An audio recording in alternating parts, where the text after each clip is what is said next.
આપણી વતનાત્મા વાત કર્યું કે આપણી મોટપ છે લઈને પૈસાથી છે કે આપણે આ દુનિયાના મહત્તા છે ને છે કે આપણે બહુ જ બધા મંદિરો કરી નાખ્યા કે બધી રીતના સત્સંગ વધાર્યો છે એનાથી નથી.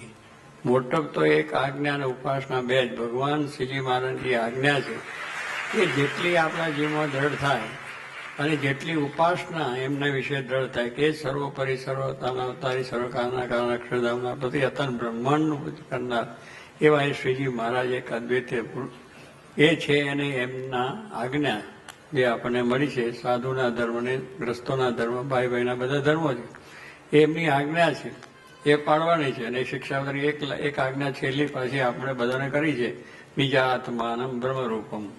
આ શિક્ષાવતરીમાં બધી આજ્ઞાઓ છે એમાં વિશેષ આજ્ઞા છે કે આ બધું જો તમે કરશો તો પછી તમારે આ સ્થિતિ થશે.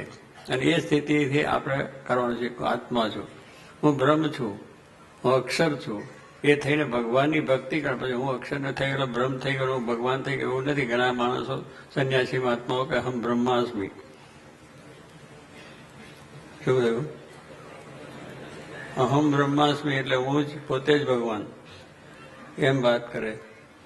કઈ એ વાત ખોટી છે. અહમ બ્રહ્માસ્મિ એ તો ભગવાનના બ્રહ્મ દાસ થવાની વાત છે, ભગવાનના સેવક થવાની વાત છે. જે અક્ષર છે પણ ભગવાનના સેવક છે. અને એ રૂપ આપણે થઈ અને ભગવાનની ભક્તિ કરવાની શિક્ષા. નિજાત્માનમ બ્રહ્મરૂપમ દેહત્ર એટલે ત્રણ દેહથી જુદો એવો જે પોતાનો આત્મા છે એ આત્મા આપણો જે ગુણાતીત જેને કહીએ છીએ એ અક્ષર રૂપ આપણે થઈને પુરુષોત્તમની ભક્તિ કરવાની છે. પણ અહમ